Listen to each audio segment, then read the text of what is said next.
So yesterday I read what I might describe as one of the most ridiculous royal stories of the week, and there have been plenty lately, but this particular one really made me laugh. So essentially, it's about the superstar concept and why this particular newspaper published a piece that literally proved the opposite of what they were trying to say. So let me get to it. So this particular piece argues that the royal family have two new superstars. Yes. And these two new superstars mean that Harry and Meghan have never been needed less. So Harry and Meghan are no longer needed. They've never been needed less. And the two new superstars are the people that got married about, I don't know, a month or so ago or thereabouts. And this is the funny thing, and I've said this before. Now, these are people that many people in the UK can't even pick out of a lineup of two people. And one of them is the son of Princess Anne, the Princess Royale. And this is a man who has spent the better part of 3 decades being described by royal correspondents as refreshingly low profile. So even they admit that this is a low profile man. He's not a working royal. He is royal, but he's not a working royal. And the most prominent thing about this guy is the fact that he sold his wedding pictures to Hello magazine. Yes, that's the most I know about him. I know he's a sports person. I know he deals in sports management or something like that. But to be fair to him, he's always kept a low profile. Now, this is what I want to talk about, because this man and his wife are not the first replacements that have been auditioned as replacements for the Sussexes. And to be honest with you, I don't think this guy, as nice as he is, and his wife, as lovely as she is, are even close to being a replacement for Harry and Meghan.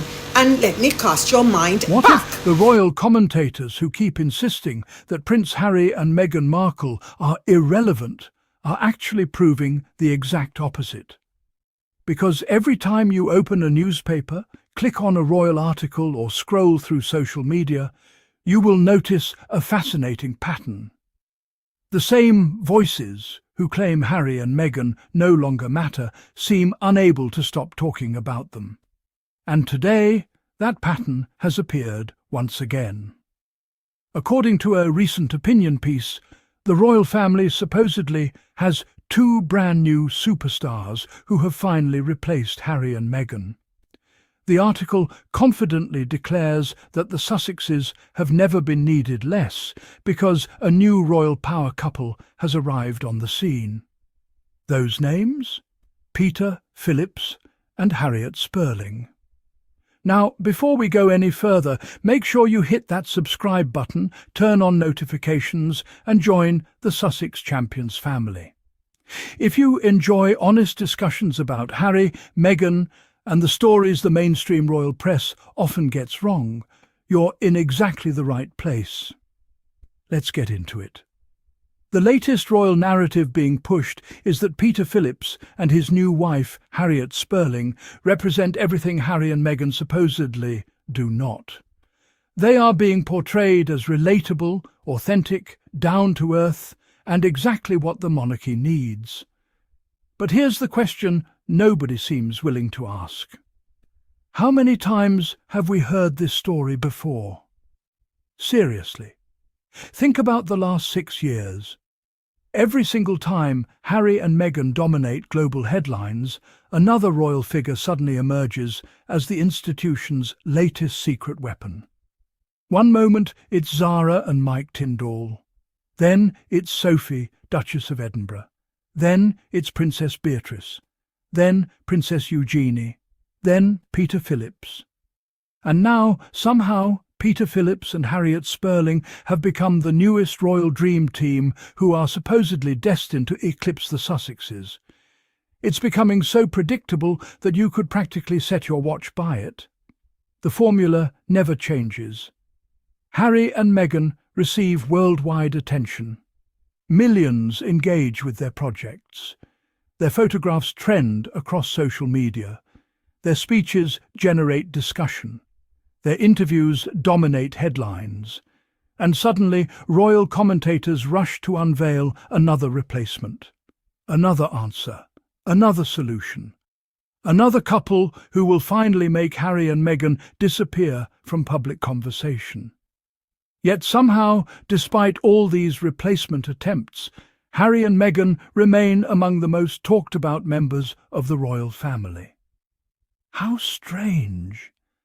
Because if someone truly doesn't matter anymore, you don't spend years trying to prove it.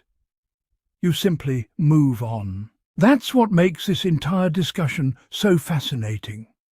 The strongest evidence that Harry and Meghan remain influential isn't coming from their supporters, it's coming from their critics.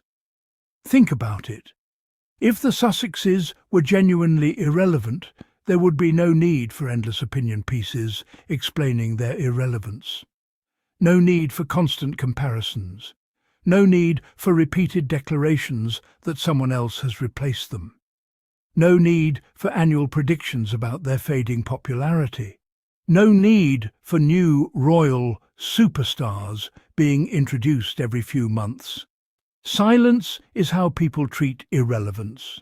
Obsession is how people treat influence. And what we're witnessing looks far more like obsession. Let's talk about Peter Phillips for a moment. Peter is often described as low-profile, dependable, and refreshingly private. There's nothing wrong with that. By most accounts, he appears to be a decent man who has largely avoided controversy. But the way some commentators suddenly present him as a global superstar capable of replacing Harry and Meghan feels disconnected from reality. This is a man who has spent most of his public life deliberately staying out of the spotlight.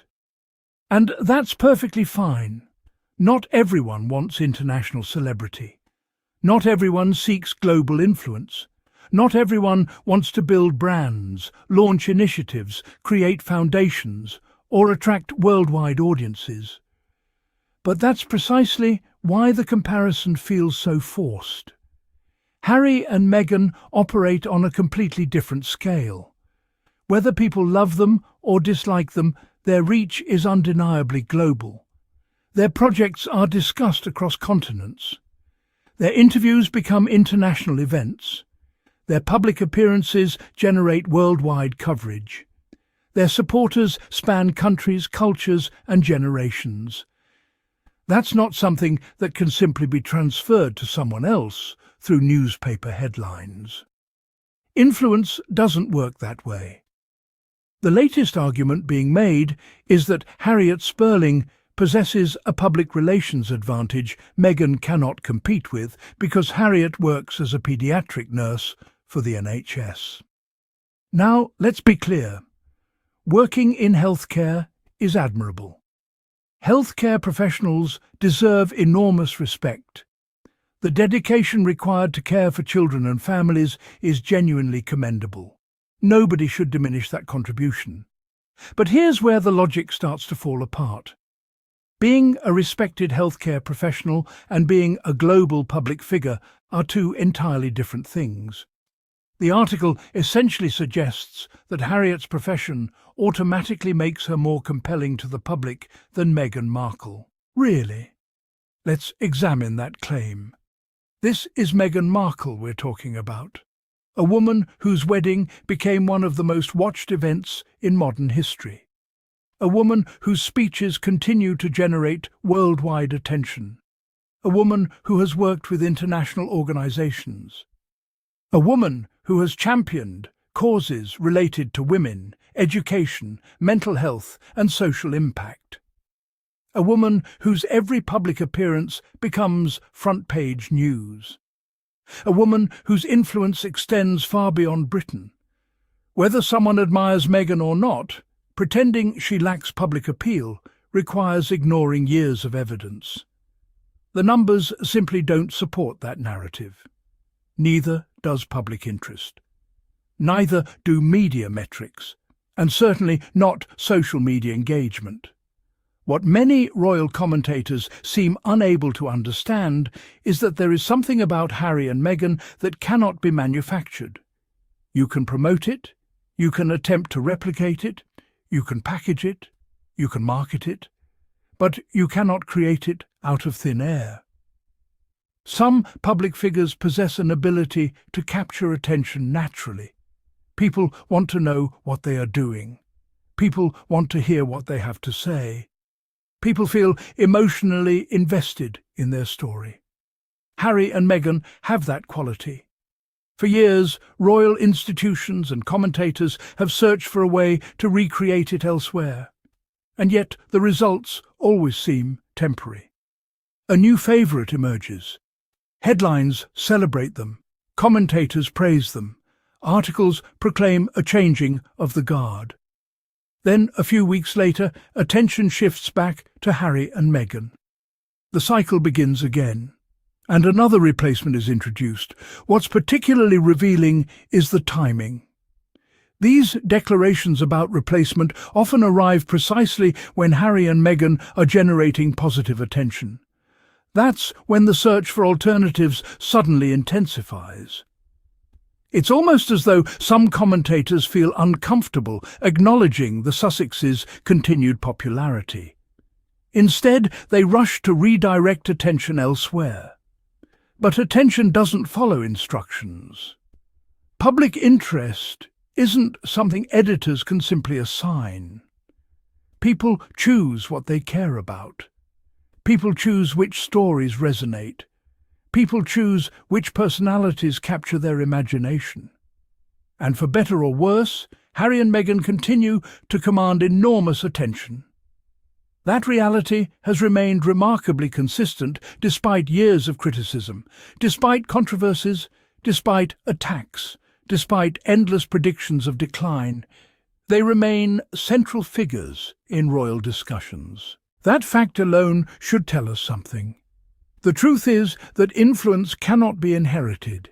It cannot be appointed, it cannot be announced through press releases, and it certainly cannot be awarded by opinion columns. Influence must be earned through connection.